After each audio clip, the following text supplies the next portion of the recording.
Ntendeeza Kristo era nebaza Katonda olw'ekirabo eky'obulamu ky'awadde ggwe wamu nange okubanga kaakano tukyasobolera ddala okwatula nti Yesu ye Mukama. Olunaku olwaleero ate era twagala okuba nga tweyongerayo mu kuyiga kwaffe bwe tuli okgenda mu maaso n'okuba nga tugoberera ddala nga tutunuulira enjiri eno eya Yokaana. Ku mulundi guli twasemberayo ddala nga tutunuulira ku nsonga ekwata ku Yokaana n'okujja kw'ekitangaala, era twalabira ddala nti weewaawo Yokaana omubatiza teyali kitangaala wabula omulimu omukulu ogwali gwamuweebwa gwe gw'okubeera nga ajulira ekitangaala. Era twazuulira ddala nti ago nno mazima agagwanidde okuba nga gasembezebwa buli muntu yenna. Omulimu gwaffe omukulu gwa kusonga ku Kristo Yesu, tetulina kuba nga tukola tutya nga twesongako. So olunaku olwaleero tujja kuba nga ate tutunuulira omutwe gwe tuyita enkolagana wakati w'ekigambo n'ensi, era awo nno tujja kuba nga tutunuulira nnyo olunyiriri olw'omwenda n'olw'ekkumi mu ssuula esooka ey'enjiri eya Yokaana.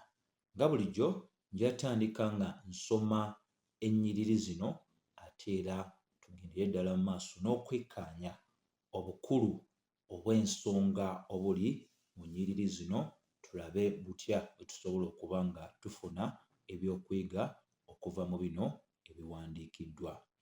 Olw'omwenda lugamba waliwo omusana ogw'amazima ogwakira buli muntu nga gujja mu nsi. Olw'ekkumi, yali mu nsi, ensi yakolebwa ku bubwe era ensi teyamutegeera.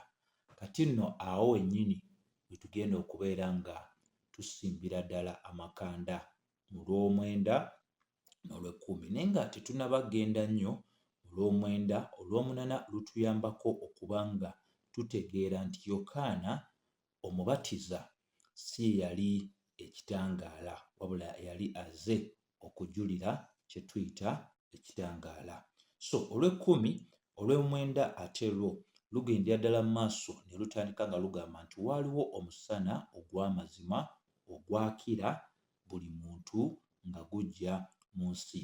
Kati nno wano eno obukulu obw'ensonga bwe njagala tubeere nga tufiirayo ddala gye buli kwe kutegeera nti olunyiriri luno olw'omwenda lutulaga nti Kristo kye kigambo eky'olubeerera era asukkuluma okubeera nga kye kigambo eky'olubeerera nga bwe twalabira ddala mu nnyiriri esookera ddala waggulu, naye ate era kye kitangaala nti bintu bingi bye tugenze mu maaso n'okuzuula nga bisonga ku Mukama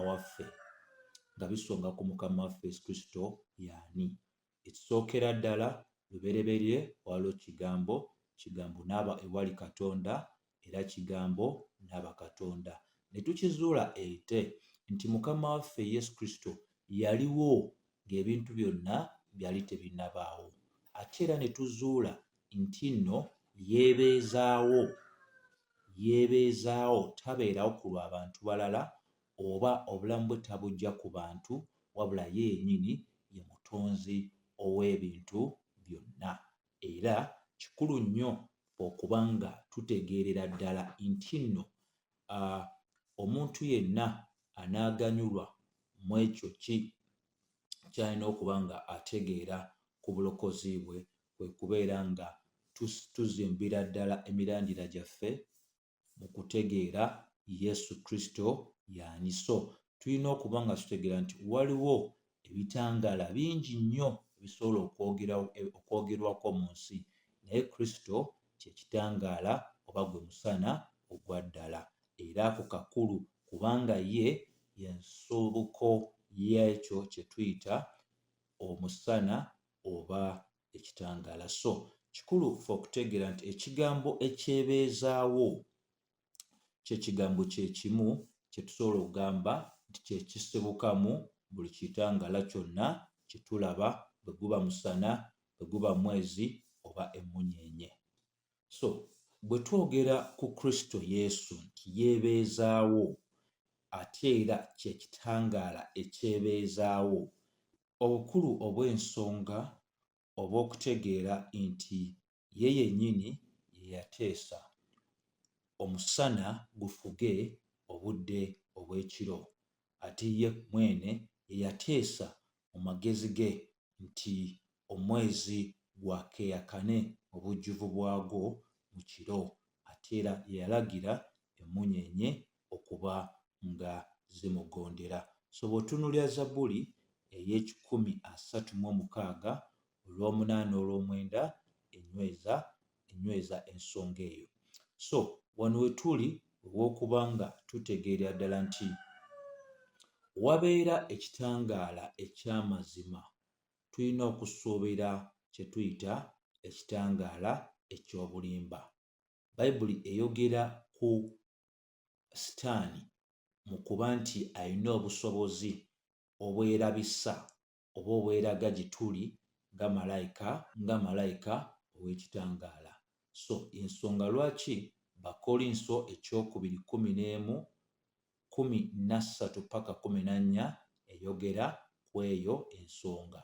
N'abo bonna abeeraguzalaguza, n'abo bonna abagamba nti balina obutume obwenkanankana n'obutume obwabali Mukama waffe Yesu Kristo be yalonda okubanga bateekawo omusingi ogw'ensonga oba bo okubanga omusingi gw'ekkanisa guzimbibwa, abo bonna tusobola obatwalira mu ttuluba eri abo abeefuula kye batali.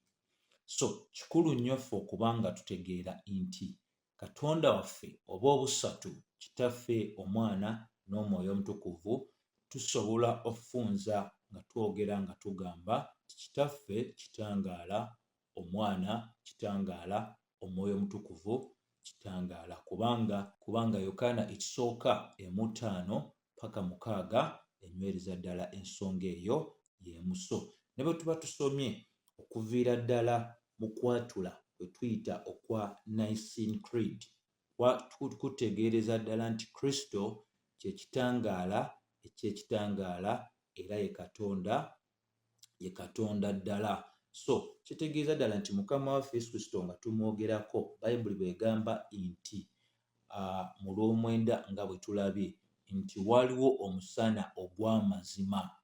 Kye kitegeeza nti wabeerawo omusana ogw'amazima, tusobola otegeeza nti no waliwo ate omusana ogw'obulimba. Bye bintu biri byonna bye njogeddeko ebyekuusa ku ekyo kye tuyita eky'amazima. Bye bintu bye tusonzeeko nga Sitaani bwe yeefuula malayika ow'ekitangaala, nga abatume ab'obulimba bwe baagala okwefuula abatume abannamaddala, ng'abo be tuyita abagenda mu maaso n'okubeera nga beefuula nti balina bye balaba oba bannabbi, engeri ezo zonna ez'akaakati ez'abantu be bagamba nti balina ebintu bye balaba oba bonna bulimba. So kiki kye tulina okuba nga tutegeera nga kikolebwa oba nga kituukirizibwa omusana ogw'amazima? Olunyiriri luno olw'omwenda lugendera ddala mu maaso ne lutulaga nti waliwo omusana ogw'amazima ogwakira buli muntu. Kati so kitegeeza ddala nti bw'oba otunuulidde ekyawandiikibwa kino, ekitangaala kino ekyogerwako, ekitangaala kino kikiikirya okumanya kwa Katonda okuleetebwa eri buli muntu yenna. Teri muntu ajja mu nsi muno n'atandika okuba nga yeewaayiriza titafunyeeko kumanya kwa Katonda oba tategedde kubeerawo kwa Katonda. So buli muntu yenna, oba Muyudaaya oba munnamawanga oba mukulu oba muto, ffe ffenna tulina okumanya okw'okubeerawo kwa Katonda okuyita mu ebyo bye yatonda. Jjukira Yokaana 1:3 eraga nti ebintu byonna byatondebwa ku bubwe. Ensonga eyo nkulu nnyo yategeera. Era bw'otunula wano ekyawandiikibwa kyongerayo ne kiragira ddala nti nno nga gujja mu nsi. So okumanya kwa Katonda kumanyisiddwa eri buli muntu yenna okuyita mu ebyo bye yatonda, kubanga bisiiba biwoggana gye tuli nga biringa ebitugamba olowooza ndiwo ntya, neebeezaawo ntya, neesobozesa ntya okubaawo. Enkomerero ya byonna kwe kutegeera nti buli kintu kyonna kyatondebwa Mukama Katonda waffe. So kino kikulu nnyo kyakubanga tukitegeera ddala, kubanga abantu abasinga balina okulowooza okugamba nti bw'otunuulira luno olunyiriri olw'omwenda lutegeereza ddala nti obulokozi bujjira buli muntu yenna, wabula singa oba otunuulidde olunyiriri luno olw'omwenda, Bayibuli kyetegeeza kirala. Bayibuli etegeereza ddala nti amaanyi aga Kristo Yesu oyo atalina ntandikwa newankubadde enkomerero gaalagibwa nnyo ne bwe yali tannaba kujja mu nsi okuyitamu ebyo ebintu bye yatonda. So kikulu ffenna okutegeera nti newankubadde Tito 2:11 eraga nti ekisa kya Katonda ekireeta obulokozi kirabikidde buli muntu yenna. Kikulu otegeera nti Tito bwe yali awandiika, yali awandiikira abalonde ba Katonda bonna, naye Yokaana bwe yali awandiika waneeno, okuwandiika kuno kutunuulidde nnyo ekitangaala ekiva oba okumanya okuva mu ebyo Katonda waffe bye yatonda, nti n'ebitonde byennyini bitusongera oba bituyamba okuba nga tutegeera nti Katonda waffe mulamu era gy'ali. So kikulu nnyo otegeera nti newankubadde obulokozi tebusangibwa mu ebyo Katonda byatonda, naye ate ebyo Katonda byatonda bituyambako okutegeera nti tetulina bwe twegaana kubeera nga tufaayo okuba nga tunoonya oyo eyatonda ebintu byonna, era ng'enjiri ey'obulokozi newankubadde tesangibwa mu byatondebwa, naye kikulu okutegeera nti bino ebyatondebwa bituyambako buyambi okuba nga nabyo biwoggana gye tuli, nga bitutegeereza ddala ti mugendere ddala mu maaso n'okuba nga mufaayo okutegeera ti waliwo omutonzi ow'ebintu byonna. So ako kakulu kakutegeera y'ensonga lwaki olunyiriri luno olw'omwenda lukulu nnyo nnyini ddala, nti terwogera ku bulokozi oba ekitangaala eky'obulokozi, naye lwogera ku kitangaala ekiva mu ebyo ebyatondebwa. So ako kakulu nnyo nnyini kakubanga kategeerwa. Naye ate era omuntu asobola okwebuuza ti lwaki bwe kityo bwe kiri? Tutegeere ddala nti si buli muntu yenna nti wakufuna ekitangaala eky'obulokozi. Ekyo kikulu kyakutegeera, kubanga bwe tulowooza nti olw'omwenda we lugamba nti waliwo omusana ogw'amazima ogwakira buli muntu nga gujja mu nsi, nobeera okulowooza okugamba nti ekyo kitegeereza ddala nti obulokozi bwakulabisibwa eri buli muntu yenna.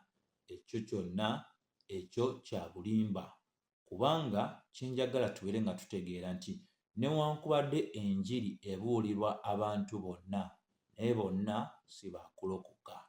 So waliwo ekitangaala ekijja oba okumanya okujja gye tuli okuyitamu ebyo Katonda bye yatonda, ate ne wabeerawo n'ekitangaala eky'obulokozi, nga ekitangaala kino eky'obulokozi bwe kijjira omuntu oyo alokolebwa. Kanjogere bwe nti nga John Calvin bwe yayogera mu bigambo bye, yagamba nti ekisa eky'okumulisibwa tekiweebwa bonna, ate nga kituufu. Waba osoma Bikola Batume 13:48 etulaga nti newankubadde enjiri yali egenze maaso n'okuba nga ebuulibwa ab'amawanga ab'enjawulo mu kitundu kino Pawulo kye yalimu, Bayibuli egamba nti abo abaali baateekerwa olw'obulamu obutaggwaawo bwe baawulira enjiri ne bagikkiriza. Ekitegeeza abaali tebaateekerwa obulamu obutaggwaawo baali nga tebasobola kulokoka. Ensonga y'emu bw'osoma Bikola by'Abatume 16:14, Bayibuli etulaga Pawulo ne Siira bagenda mu kitundu ekyenjawulo ne basanga abakyala bangi nga batudde bwe baali bali ku lugendo olw'okunoonya ekifo eky'essinzizo.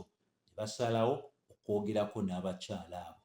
Mu abo abangi be bayogerako nabo enjiri eya Mukama waffe Yesu Kristo, Bayibuli egamba mwalimu omukyala omu Katonda gwe yaggula omutima gwe n'asembeza enjiri, ng'era omukyala oyo yali ayitibwa Lydia. So kikulu nnyo okutegeera nti Omwoyo wa Katonda ye yekka aggulawo oluggi lw'eggulu, ate oluggi olwo lw'eggulu aluggulirawo abo bokka abalonde ba Katonda. So bwe tuba tutunuulidde nate era luno olunyiriri olw'omwenda, tusobola okugamba nti buli muntu yenna ayina ekitangaala ekiva mu ebyo ebyatondebwa Katonda, era okuva mu ebyatondebwa Katonda bikakasa buli muntu yenna nti Katonda waali ate era Katonda wa ddala. Ensonga eyo nkulu nnyo yakubanga ekola ki? Ng'efiibwako awatali kubanga tugiyisaamu amaaso. So era bw'osoma ne Baluumi essuula esooka olunyiriri lw'19 n'olw'2 paka 22, nalwo lunywereza ddala ensonga y'emu, ate era ne Yobu essuula eya 25 olunyiriri olwokusatu naye enyweza ensonga y'emu, okwo nga kwe tutadde ne Baluumi essuula ey'okubiri olw'12 n'olw'16. So tusobola okugamba nti ensonga ey'okumanya ekirungi n'ekibi, ensonga eyo tesobola kubanga yeegaanibwa eri abantu bonna, kubanga waliwo okumanya okuli mu butonde. So ekitangaala kino kye tulabako n'amaaso gaffe kitutegeereza ddala era kitujjukiza Omutonzi waffe abukeesa ate era n'akola atya? N'abuzibya. Era tulina okubeera nga ekyo tukitegeerera ddala bulungi nti ebifo eby'okumanyiramu Katonda bifo bya mirundi ebiri.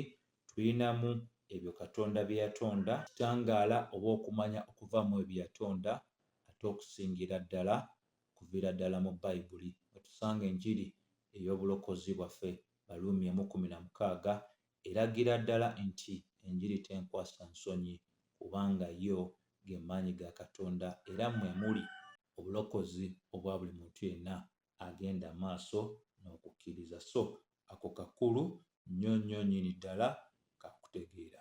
Olw'ekkumi lugamba nti yali mu nsi, ensi yakolebwa ku bubwe era ensi teyamutegeera. So nga twogera ku nkolagana eriwo wakati w'ekigambo n'ensi, olw'ekkumi nno lunywereza ddala nti yali mu nsi, era kino kitegeereza ddala nti oyo Kristo ekigambo eky'olubeerera eyaliwo ng'ebintu byonna byali tebiriiwo, oyo ne bwe yali tannaba kwambala mubiri okuyita mu kuzaalibwa kwe, kakulu nnyo kakutegeera nti ensi yatondebwa ku bubwe.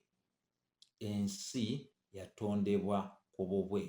So ng'ebitonde byali tebinnabaawo yaliwo, ng'ensi yali tennabaawo yaliwo, naye ate ekisinga okwewuunyisa ye mutonzi ate era ye muwanirizi owa buli kintu kyonna ekiri mu nsi. Era wano njagalira ddala osobole ddala okuba nga otegeera nti tetuyina bwe tusobola kulemwa kutegeera enkolagana wakati w'ekigambo n'ensi. Nti nno ensi teyamumanya ng'omutonzi waayo, kyewuunyisa. Gw'otonze ensi naye ensi n'etakutegeera ng'omutonzi waayo. Ekyo Kristo kye yasisinsikana. Nti bantu bangi banyumirwa ebiri mu nsi, bye balaba n'amaaso gaabwe ne bye bafunye mu nsi muno, naye baagadde nnyo ensi okusinga oyo eyagitonda. Kya nnaku nnyo nnyini ddala enkolagana ey'ensi eri ekigambo si nnungi, ensi tessaamu kitiibwa oyo eyagitonda.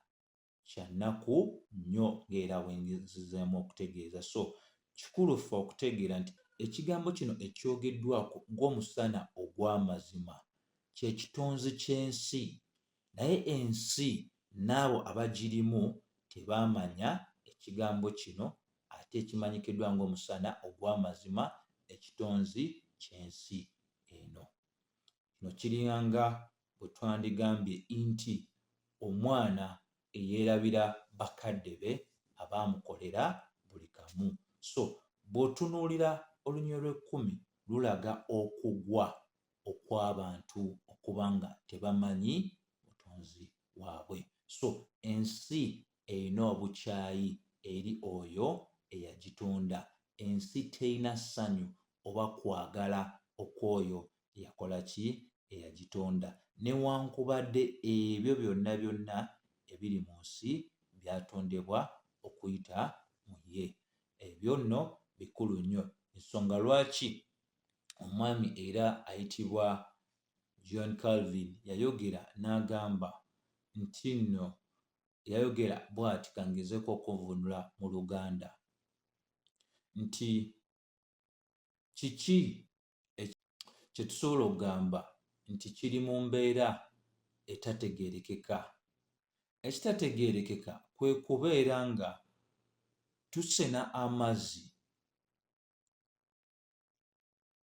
ku mugga ate ne tugamba nti ne tulema okuba nga tulowooza wa omugga guno gye gusibukira ddala. Kubanga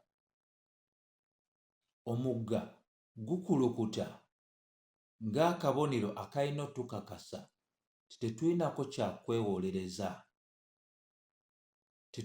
kyakwewolereza eky'obutamanya oyo omutonzi wa ensibuko y'omugga ogwo ogukulukuta. So waliwo ebintu bingi nnyo by'osobola okuba nga olowoozaako nti ebitonde ebyatondebwa byerabira dda Mukama Katonda waabyo ye yabitonda.